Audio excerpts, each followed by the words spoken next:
Es día de aprender algo más y hacer una buena reflexión para ser mejores en la vida. ¡Claro! Te acompaña ese amigo que te guiará en tu camino. Él es el Padre José de Jesús Aguilar Valdés, la voz amable de la radio. Esto es En tu Camino.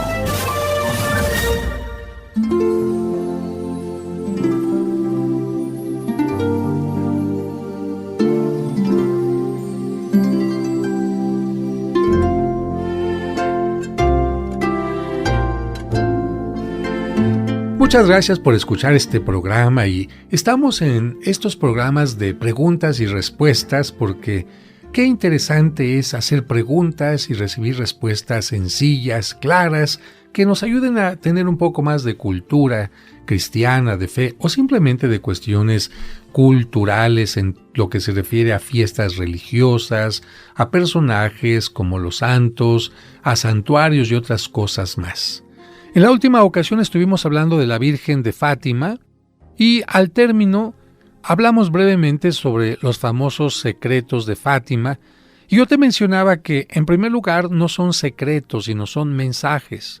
La Virgen le dijo a Santa Lucía y a los demás pastorcitos que tendría la iglesia un tiempo de persecuciones, un tiempo en que incluso algunos sacerdotes y el mismo Papa sufrirían atentados, pero que después de este tiempo la iglesia se mantendría más purificada y más fuerte. Le pedimos a Dios que esto concluya pronto porque ciertamente en estos últimos años la iglesia ha pasado por momentos sumamente difíciles, pero esperamos que, como lo dijo la Virgen de Fátima, después de este tiempo de purificación, la iglesia pueda realizar su trabajo de una mejor manera. Pero en esto quiero poner mucha atención porque en Internet y antes del Internet, fíjate que había personas que repartían en las casas un famoso secreto de Fátima, así lo decía. Y este secreto de Fátima hablaba de que el mundo estaría a punto de destruirse. Y este secreto falso, repito, de Fátima, decía que el mundo se llenaría de oscuridad durante 3 o más días, que en ese momento ninguna luz iluminaría, ni de lámpara, ni de foco, ni luz eléctrica. La única luz que podría iluminar sería la del cirio pascual. Y por lo tanto, todos deberían tener en su casa un cirio pascual, porque de lo contrario quedarían en completa oscuridad. Este secreto falso de Fátima hablaba también de un temblor que duraría no minutos, sino horas. Imagínate, oscuridad y un temblor. Y que toda la gente escucharía en sus puertas y en sus ventanas que había gente que pedía ayuda, pero que no habría que abrirles la puerta ni la ventana. Imagínate la Virgen María diciendo: ciérrale la puerta y la ventana al que te está pidiendo ayuda. Imagínate en un tiempo de temblor y de oscuridad, tú cierra la puerta y la ventana y ten un corazón totalmente con falta de misericordia. Bueno, esto es absurdo, precisamente por eso es un mensaje falso. Y este falso mensaje también dice que solamente los que tuvieran el cirio encendido y estuvieran rezando el rosario se salvarían. Es decir, aquí la Virgen no dice se va a salvar la gente de un corazón bueno, los misericordiosos, los que han cumplido con ayudar a la comunidad, los que han sido buenos esposos. No, aquí el único camino para salvarse parecería mágico, un cirio y el rosario. Esto contradice totalmente el Evangelio, porque Cristo nos ha dicho que para salvarse no necesitamos de velas o rosarios. Pueden ser buenos, una vela que represente la fe, un rosario que nos ayuda a hacer oración, pero Jesucristo nos ha dicho que la salvación tiene que ver más bien con nuestro compromiso, con el amor al prójimo, con el respeto a las normas, con la vivencia de los valores evangélicos, etc. Así que ten mucho cuidado porque este correo que anda por el Internet, cuando la gente lo escucha o lo ve, pues inmediatamente se llena de temor y empieza a pensar que ya se está acabando el mundo, y si luego la gente une esto a las falsas profecías de los mayas y a quién sabe cuántas cosas, pues se llena de miedo. Y un creyente no puede ser una persona que viva con miedo, sino más bien con convencimiento de que, como Cristo dijo, nadie sabe ni el día ni la hora, y por eso tenemos que estar viviendo cada día como si fuera el único y el último de nuestra vida. La siguiente pregunta es, ¿son ciertos los mensajes apocalípticos de la Virgen María? Bueno, la palabra apocalipsis en realidad significa revelaciones, y son revelaciones que Dios hace al apóstol San Juan y también a nosotros, pero mucha gente confunde la palabra apocalíptico como algo que tiene que ver con el final del mundo. Por eso hacemos esta aclaración. El Evangelio presenta a la Virgen María como una mujer de fe, esperanza y alegría, aún en los momentos difíciles, como por ejemplo cuando tuvieron que huir a Egipto, cuando tuvo que dar a luz en un humilde pesebre. Ella se mantuvo siempre llena de esas virtudes y dones, fe, esperanza y alegría. Por lo que las visiones o apariciones de la Virgen en los distintos lugares son signos amorosos que han suscitado una gran fe y un acercamiento a Dios, y es por eso que su veneración ha sido aceptada por la Iglesia Católica, al grado de que se han incluido celebraciones importantes, como por ejemplo, en el año, ¿verdad?, como por ejemplo la fiesta del Rosario, la fiesta del Carmen, etc. Y también se han autorizado construcciones en homenaje a la Virgen María e incluso algunos supuestos lugares de aparición como Fátima, Lourdes, etc. Sin embargo, algunas de estas supuestas apariciones, en especial la de Fátima, han sido envueltas por una gran cantidad de fantasía, mezclando lo mucho de bueno que tienen con un mundo de fanatismo que propicia el miedo y la angustia en lugar de la esperanza. Es una mezcla para nada correcta. En algunos mensajes se pretende decir que la Virgen conoce el día del fin del mundo, pero esto es imposible porque Cristo, ya lo he dicho, afirmó que solo Dios Padre conoce ese momento. Y si quieres la cita, te la digo. Esto lo dice Cristo en el Evangelio de San Mateo, en el capítulo 24, versículo del 29 al 31, y después también el versículo 36. Te repito, Mateo 24, versículos 29 al 31 y luego el 36. Cristo dice, nadie conoce el día ni la hora, ni siquiera Jesucristo, solamente Dios Padre.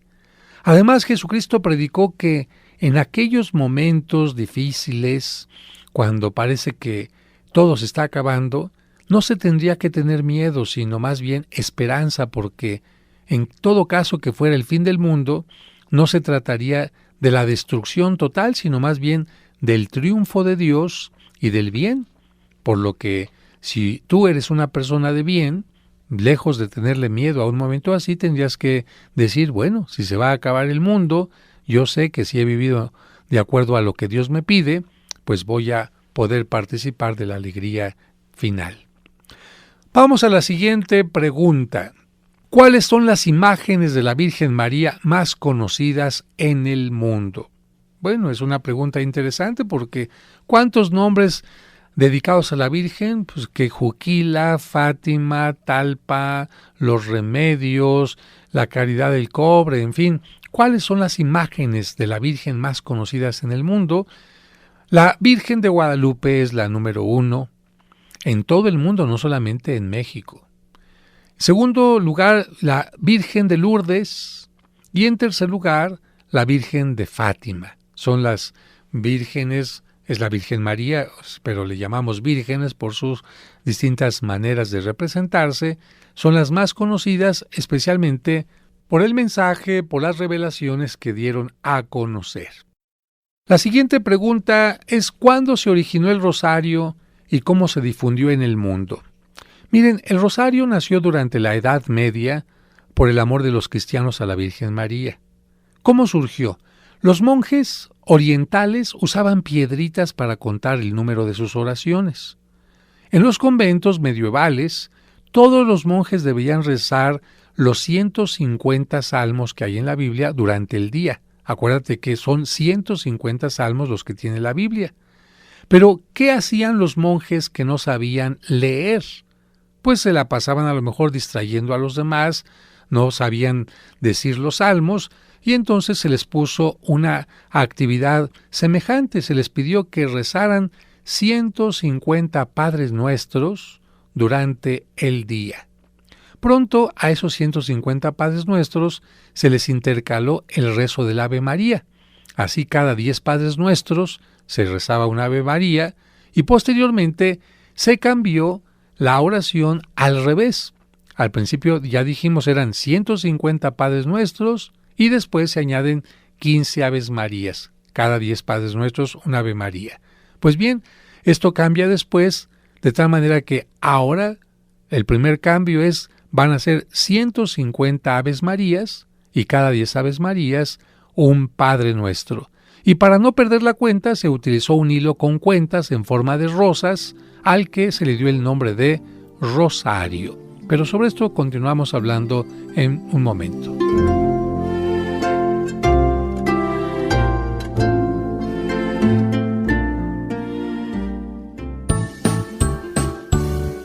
¿Deseas comprar el extracto de agave Mimex? Informe sobre costos y envíos al 55 55 66 77 44 de 9 de la mañana a 7 de la noche todos los días de la semana. Mimex, Mimex, Mimex, aliméntate con Mimex. Aviso de funcionamiento COFEPRIS número 001319. En tu camino. Es la mujer, María siempre virgen. Hola, me llamo Larisa y te digo una cosa, a los niños también nos gustan los sábados marianos de En tu camino. Cantemos al Señor un canto nuevo, un canto a la mujer. Te esperamos el próximo sábado a las 2 de la tarde para que disfrutes el Sábado Mariano aquí en Tu Camino. En tu camino, un programa para encontrar la meta.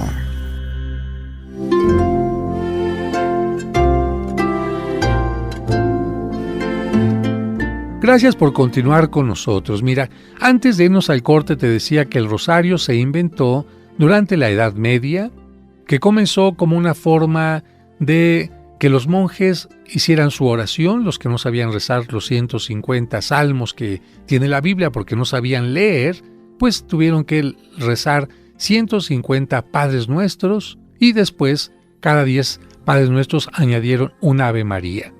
Después vino un cambio. Por amor a la Virgen María, decidieron que fueran 150 Aves Marías y 15 Padres Nuestros. Pero como a la gente le gustó este tipo de oración y no tenían el mismo tiempo que los monjes decidieron dividir el rosario en abonos, es decir, en 3 partes, en 3 pagos, para que me entiendas. Y así la gente empezó a rezar un día 50 Aves Marías y 5 Padres Nuestros, al día siguiente otros 50 Aves Marías y 5 Padres Nuestros, ya llevamos 100, y al tercer día otros 50 Aves Marías y 5 Padres Nuestros, y así el rosario en abonos en 3 días se rezaba completamente hasta cumplir los 150 Aves Marías y los 15 Padres Nuestros. Tú me escuchaste decir que el rosario se inventó en la Edad Media, porque el rosario particularmente está basado en la oración de Dios te salve María, llena eres de gracia, etc. Pues esta oración se compuso en el año 1100 más o menos. Esta oración del Ave María antes solamente se decía así, tal cual como voy a decir ahorita, Dios te salve. Hasta ahí terminaba la oración. Eran solamente 3 palabras las que consideraban las personas como el salve. Después se fue añadiendo todo lo demás que tú conoces. Dios te salve María, llena eres de gracia, el Señor es contigo. Estas palabras fueron tomadas del momento en que el ángel le dice a María que ella es escogida por Dios para ser la madre de Cristo. Las otras palabras, bendita eres entre las mujeres y bendito es el fruto de tu vientre, son las palabras que Isabel, la prima de la Virgen María, que estaba embarazada y que recibió la visita de la Virgen María, ella, Isabel, le dijo a María como una forma de homenaje. Así que en esta oración nosotros estamos utilizando las palabras del ángel y de Santa Isabel. Repito, Dios te salve María, llena eres de gracia, el Señor está contigo. Esto lo dice el ángel. Bendita eres entre todas las mujeres y bendito es el fruto de tu vientre. Esto lo dice Isabel. Y nosotros añadimos solamente la parte conclusiva, donde le pedimos que ruegue por nosotros los pecadores en este momento en que hacemos la oración y también en el momento de nuestra muerte, porque no sabemos cómo vayamos a morir. A partir del año 1100 esta oración se fue extendiendo cada vez más por todo el mundo porque a la gente le gustó mucho y esto hizo que el rosario fuera muy, muy popular. Las letanías, ¿qué son? Las letanías son un conjunto de poesía, de alabanzas, para que me entiendas, de piropos que la gente que visitaba un santuario mariano allá en Italia que se llama Loreto, le dedicaban a la Virgen. Llamarle Arca de la Alianza, Torre de David, Torre de Marfil, Estrella de la Mañana. Estas eran maneras como piropos en los que los peregrinos iban cantándole a la Virgen María. Como el santuario se llamaba Loreto porque estaba en medio de laureles, a estas letanías se les conoce como las letanías lauretanas. Y estas no formaban parte del rosario inicialmente. Actualmente mucha gente las considera como parte del rosario, aunque tú puedes rezar el rosario sin tener que decir las letanías y el rosario ya está completo. Como ahora se dice, las letanías serían un plus, un extra que tú puedes utilizar o no puedes utilizar de acuerdo a tu propia situación. Todos los papas han recomendado el rezo del rosario y particularmente podemos hablar de algunos de ellos. Te voy a poner, por ejemplo, qué sucedió en 1571. Fíjate que en 1571, el 7 de octubre, iban a enfrentarse los turcos, los musulmanes, contra los cristianos, porque los musulmanes querían invadir Europa y poner como religión el Islam en toda Europa. Los católicos se organizaron para que esto no se hiciera realidad y fueron con sus ejércitos a luchar allá en el Golfo de Lepanto, muy cerca de Grecia, y aunque al principio iban perdiendo los cristianos, en un momento determinado invocaron a la Virgen María, rezaron el rosario y las naves de los cristianos empezaron a tener una fuerza pues inusitada porque el viento les ayudó, sopló sus velas y pudieron vencer al enemigo. Desde entonces, el 7 de octubre, por aquel rosario que se rezó y que permitió que los cristianos pudieran obtener el triunfo, se dedicó a la Virgen del Rosario. Así que ahí está esta explicación sencilla de cómo comenzó el rosario. Algunos papas lo han recomendado especialmente, por ejemplo, el Papa Pío X fue el que fijó la fecha del rosario para el día 7 de octubre, y también podemos decir que el Papa Juan Pablo II tuvo un gran amor por el rosario, tanto que él le añadió 50 Aves Marías más y 5 Padres Nuestros. Ahora un rosario completo es de 200 Aves Marías y 200 Padres Nuestros. Lo que hizo el Papa Juan Pablo II fue añadir 5 nuevos misterios que se rezan los jueves. Y a estos misterios se les llama misterio de la luz o luminosos. ¿Qué es un misterio en la Biblia? Un misterio es una parte de la vida de Jesucristo que nos ayuda a entender que Dios nos ama o que nos da alguna enseñanza especial.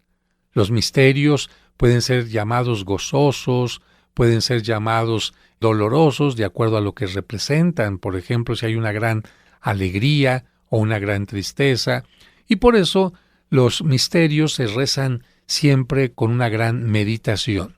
Los misterios tú los conoces. Por ejemplo, tenemos el momento en que el ángel le anuncia a la Virgen María que va a ser madre de Cristo, el momento del nacimiento de Cristo, el momento de la presentación al templo, y así podemos recordar también momentos dolorosos cuando Cristo está siendo martirizado cuando muere en la cruz, o misterios de gran alegría como cuando resucita o cuando la Virgen María es llevada a los cielos.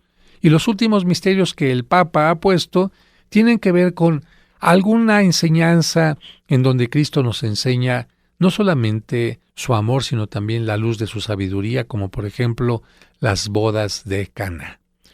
Yo te invito a que, si nunca has rezado el rosario, pues hagas el intento de empezar a rezar simplemente los Padres Nuestros y las Aves Marías, sin letanía, sin decir siquiera cuáles son los misterios, y simplemente con mucho gusto. ¿Cuáles son los santuarios de la Virgen María más conocidas en México?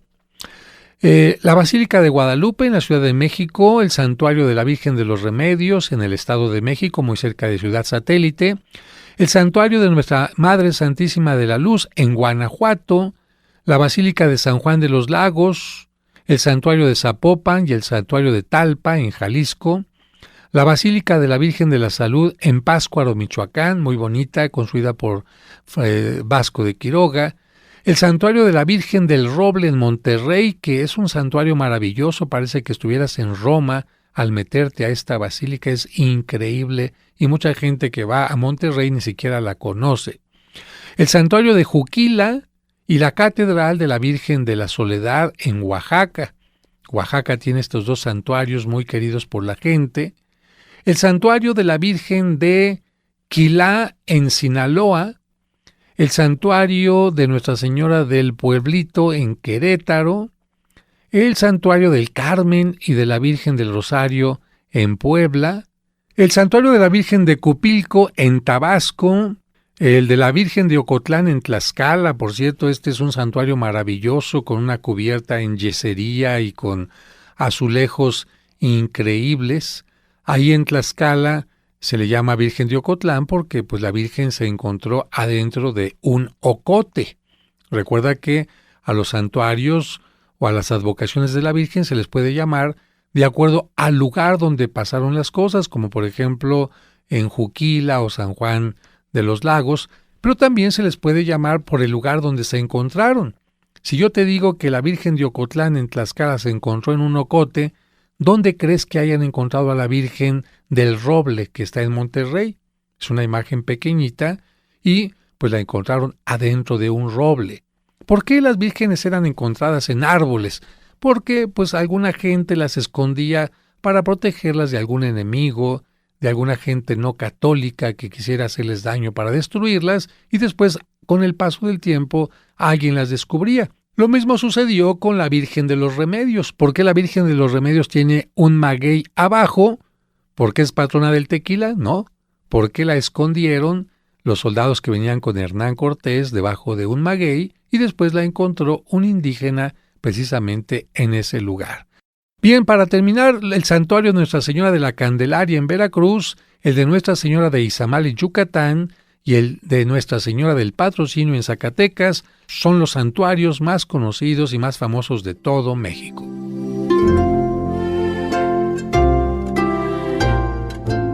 En tu camino, un programa para encontrar la meta. Mayo es el mes dedicado a las mamás. Y si tú quieres que se aplique todo un mes de misas por tu mamá difunta, para dar gracias por sus beneficios y pedir por su eterno descanso, puedes solicitar las misas gregorianas en la parroquia de San Cosme y San Damián. Informes al 55 55 66 7744 y al 55 57 05 59 39. Anota a tu mamá y haz oración por ella siempre.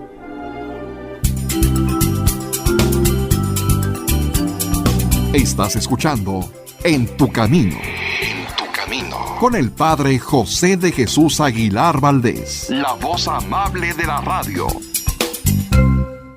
En tu camino.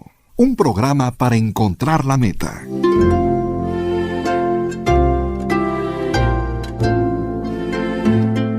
En esta sección de preguntas y respuestas estamos ahora con el tema de algunos santos, santas que tienen algunos patronazgos o patronatos, como se dice, en particular. Y la pregunta siguiente es muy interesante. ¿Quién es el santo a quien se le invoca para dos cosas en particular? Fíjate, para proteger el embarazo o para embarazarse. Ese es el primer punto, pero el siguiente más interesante es para acallar los chismes.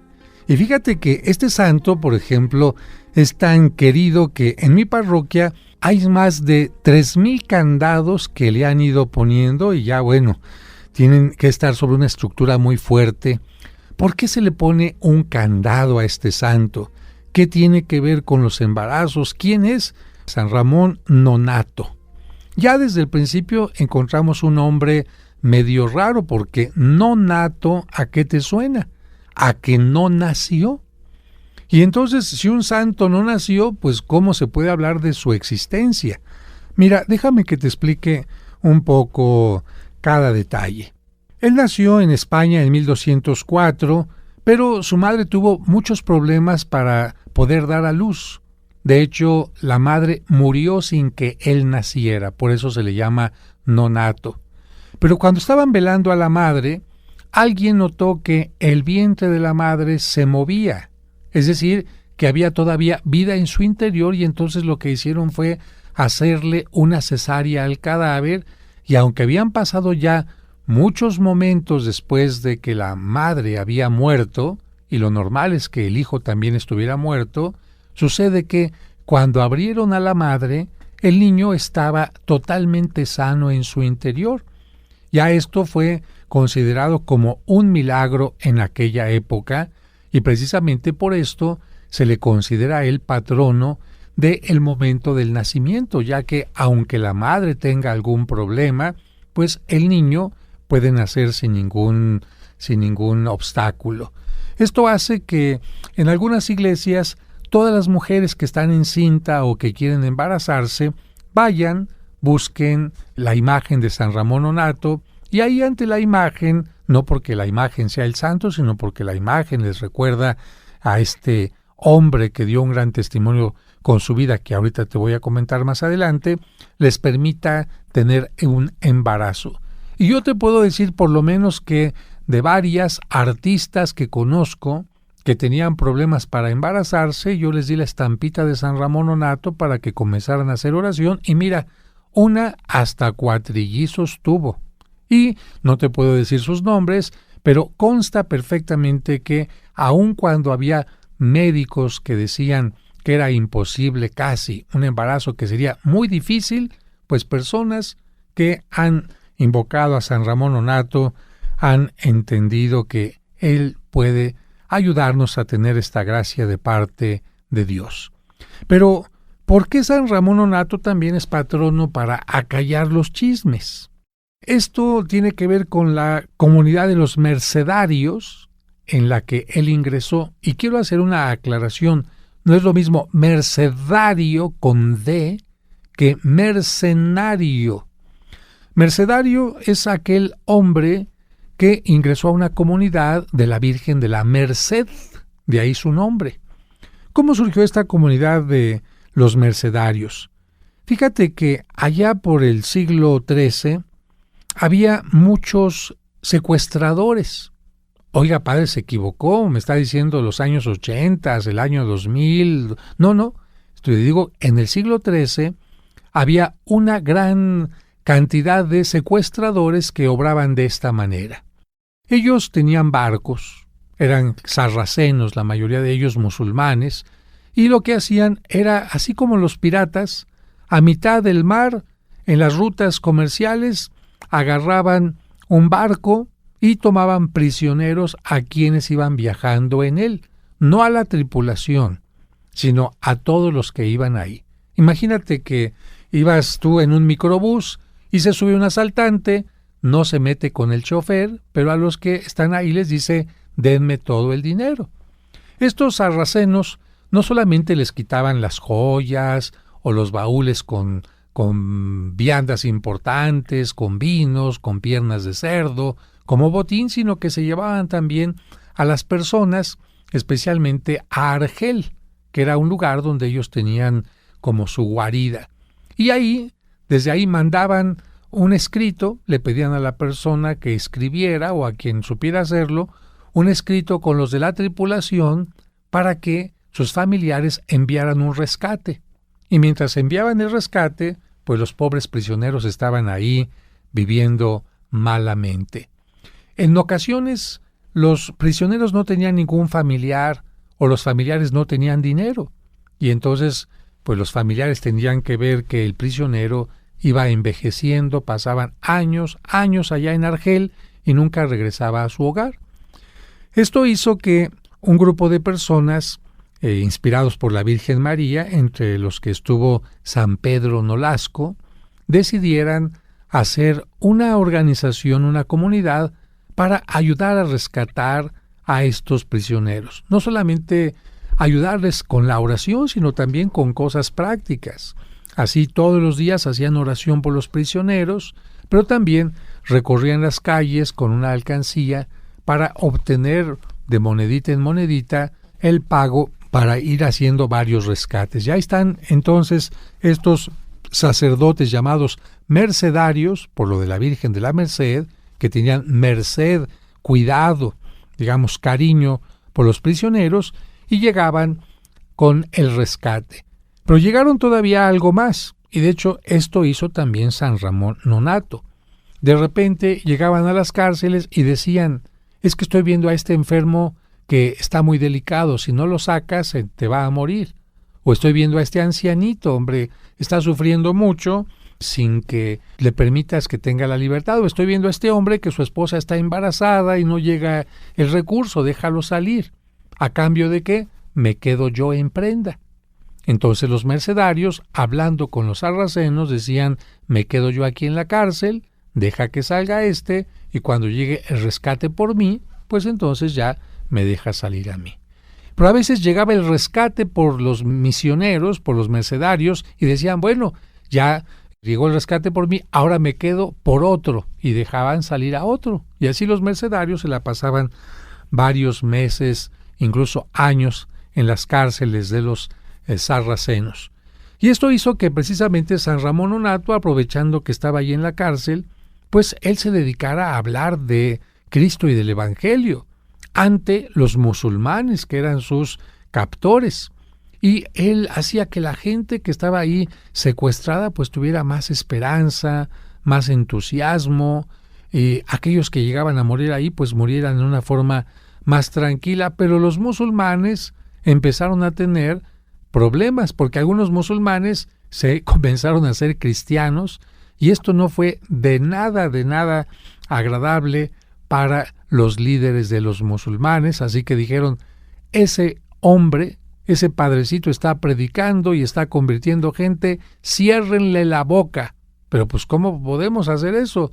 Le ponemos una aguja con hilo y luego ¿por dónde va a comer? Y idearon entonces una especie de máscara muy curiosa con cuero que se la ponían durante todo el día y con un candado. Y esto hacía que el hombre no pudiera hablar. Y lo único que hacían era le abrían el candado para que pudiera comer. Y así lo mantuvieron calladito. Y San Ramón Nonnato, él decía: si algún día yo llego a ser santo, voy a hacer todo lo contrario. En lugar de poner un candado para callar las palabras de Dios, voy a hacer que aquellas personas que hablan mal, que son chismosas, que son blasfemas, empiecen a hablar correctamente o hablen las cosas de Dios.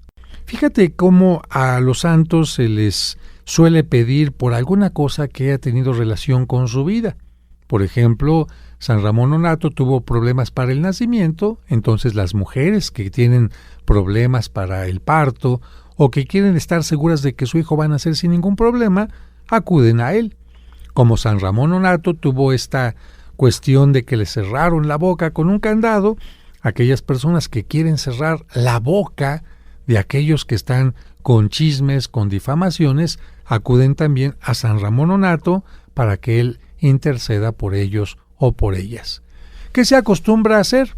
Mira, por lo menos en la Catedral de México o en la parroquia de San Cosme y San Damián, que es donde estoy yo y que es donde hay más candados, porque la gente dice que San Ramón Nonnato es muy milagroso, lo que hacen es Llegan, hacen la oración que está ahí para pedir que se acallen los chismes y después cierran un candadito amarrándolo junto a los demás, pidiéndole que así como se cierra este candado, se cierre la boca de aquella persona que les está haciendo daño, y para que nunca vuelva a abrirse, tiran la llave, o se llevan la llave, o la echan en la alcancía, pero el candado se queda totalmente cerrada.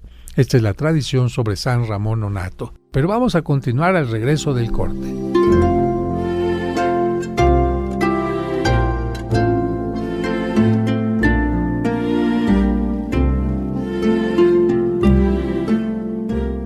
En tu camino.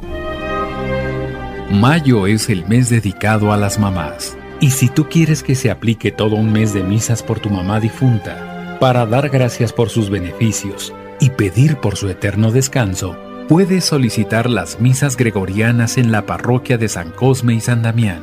Informes al 55 55 66 7744 y al 55 57 05 59 39. Anota a tu mamá y haz oración por ella siempre. Seguimos acompañándote en tu camino. Ya volvemos después de la pausa.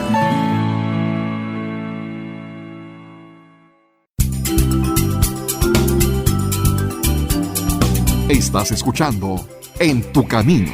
En tu camino. Con el Padre José de Jesús Aguilar Valdés, la voz amable de la radio.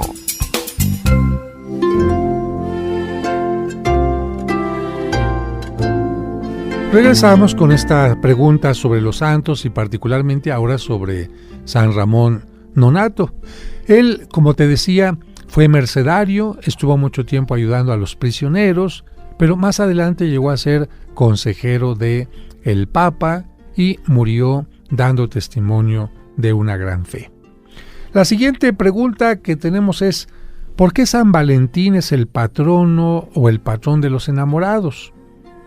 Tenemos que decir en primer lugar que el nombre de Valentín significa valiente o valeroso. Él vivió en Italia en el siglo III, es un santo italiano. Fue ordenado sacerdote y posteriormente obispo. ¿En qué tiempo? Ya dijimos, en el siglo III, en un tiempo en que estaban las persecuciones contra los cristianos y el emperador romano castigaba con la pena de muerte a quien profesara seguir a Jesucristo. Una tradición nos afirma que el emperador romano prohibía a los soldados contraer matrimonio porque esto los hacía más combativos en las batallas. Pero no obstante esta prohibición, San Valentín arriesgó su vida por predicar el Evangelio y realizar en secreto la celebración del matrimonio para los soldados. Claro, no faltó quien lo denunciara y fue aprehendido. Lo enjuiciaron brevemente y lo condenaron a morir decapitado. Murió por ahí entre los años 269 y 280. Por otra parte, algunos estudiosos de las aves afirman que en el hemisferio norte, es decir, toda la parte de Europa, las aves comienzan a emparejarse hacia el 14 de febrero, por lo que al celebrarse la fiesta del santo en esta fecha, pues se convirtió en patrono de las parejitas. Otros afirman que había una costumbre en las fiestas de la antigua Roma de entregarse obsequios entre los novios. Estas fiestas de Roma se llamaban las Lupercales y estaban dedicadas al dios Fauno. Estas fiestas hicieron entonces que la gente en febrero, los enamorados, comenzaran a obsequiarse cosas. Por otra parte, Francia, Bélgica, España, Gran Bretaña comenzaron a celebrar el día de San Valentín como el Día de los Enamorados. Posteriormente, cuando llegó esta celebración a Estados Unidos, pues se hizo ya más popular y también llegó a México. La devoción de los fieles que visitaban el sepulcro de San Valentín llegó a un exceso. ¿Por qué? Porque el sepulcro de San Valentín recibía miles de peregrinos todos los años y particularmente el 14 de febrero, pero un día que se descuidaron los encargados de la iglesia, se dieron cuenta que al día siguiente de la fiesta Había terminado la fiesta. ¿Cómo terminó? Uy, muchas flores, muchos cantos. Sí, pero ya es 15 de febrero. ¿Qué pasó? ¿Dónde está el cuerpo de San Valentín?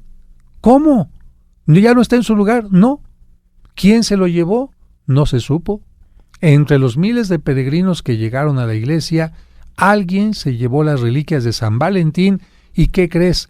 No se sabe dónde quedaron. Esto sucedió en 1979. Pero bueno, nosotros no necesitamos de los huesos, de los restos de San Valentín para saber que fue una persona que dedicó su vida a defender el amor, a defender el vínculo del hombre y la mujer a través del matrimonio. La siguiente pregunta es sobre otro santo muy popular y es: ¿existió Santa Claus? Sí, verdaderamente existió y su nombre fue Nicolás. De hecho, se le conoce como Nicolás de Mira porque fue obispo de la ciudad de Mira. También se le conoce como Nicolás de Bari porque su cuerpo, después de su muerte, sus reliquias, fueron llevadas a la ciudad italiana de Bari, allí en Italia. ¿Dónde nació Santa Claus? Él nació a finales del siglo III y fue educado en la fe cristiana. Cuando murieron sus padres, heredó su gran fortuna y la empleó para hacer caridad. Él vivió en lo que conocemos ahora como la actual Turquía, allá en Pátara, ese lugar donde él estuvo viviendo.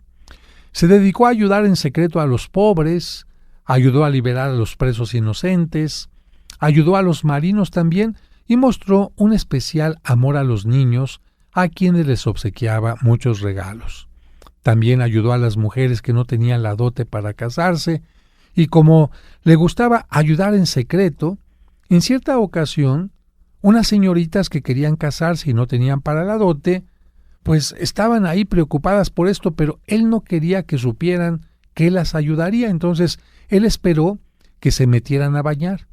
Y cuando estas mujeres dejaron sus medias ahí colocadas junto a la chimenea, él se metió y colocó las monedas en las medias de las mujeres que se estaban secando, que se estaban calentando en la chimenea, y esto hizo que la gente acostumbrara a partir de entonces poner una media para que ahí Santa Claus les dejara alguna ayuda.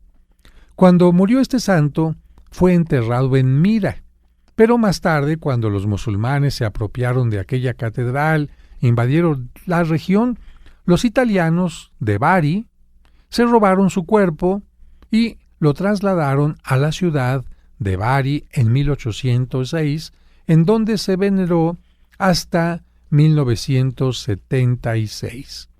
Este santo es patrono de los niños, los presos, los marinos y las jóvenes en edad de casarse. También es patrono de algunos países o ciudades como Rusia, Grecia, Apulia, Sicilia y Lorena en la región de Francia. El nombre de Nicolás se convirtió en otra lengua en Nicolaus o en Klaus. Lamentablemente, una campaña de refrescos de cola desfiguró la figura tradicional del santo, que se representa generalmente delgado, con su sombrero de obispo, y lo convirtió en una persona obesa. La mercadotecnia se encargó de lo demás, y ahora inventan que Santa Claus vive en el Polo Norte, que es muy gordo, y cosas de este tipo. Podemos decir que el espíritu de Santa Claus sigue actuando en el mundo como el espíritu de tantos santos, ocasionando el gran milagro que muchos niños puedan sonreír en las fechas cercanas a la Navidad, al nacimiento de Jesucristo. Qué interesante es saber que los santos son personas de carne y hueso, que tuvieron una historia y que su historia no se caracterizó por hacer grandes milagros, sino se caracterizó sobre todo por hacer obras buenas, por amar a su prójimo, por ayudar a cambiar la historia. Hay otra imagen que es muy querida por los comerciantes y que está vestida de romano, que está montado sobre un caballo y que está cortando su capa a la mitad. Lamentablemente esta imagen, llamada de San Martín Caballero, sí es efectivamente la imagen de un santo, pero se utiliza actualmente más como una brujería o como magia que como una forma de invitarnos a seguir el ejemplo de esta persona.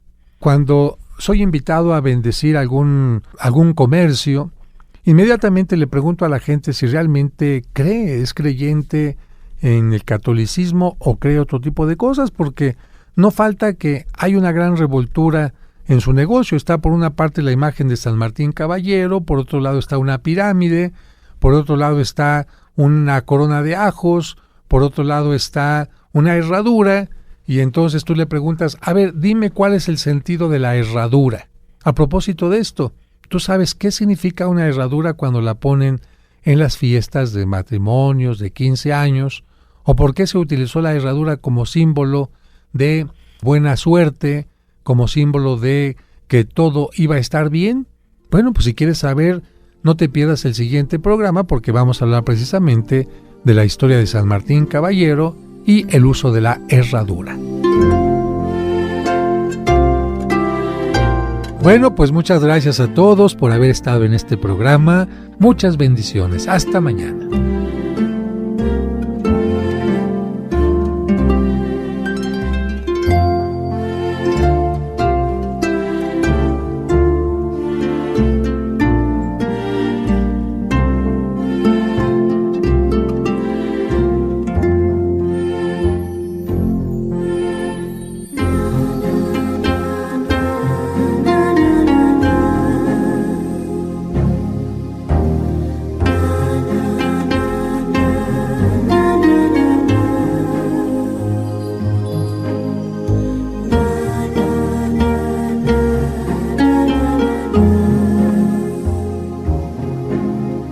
La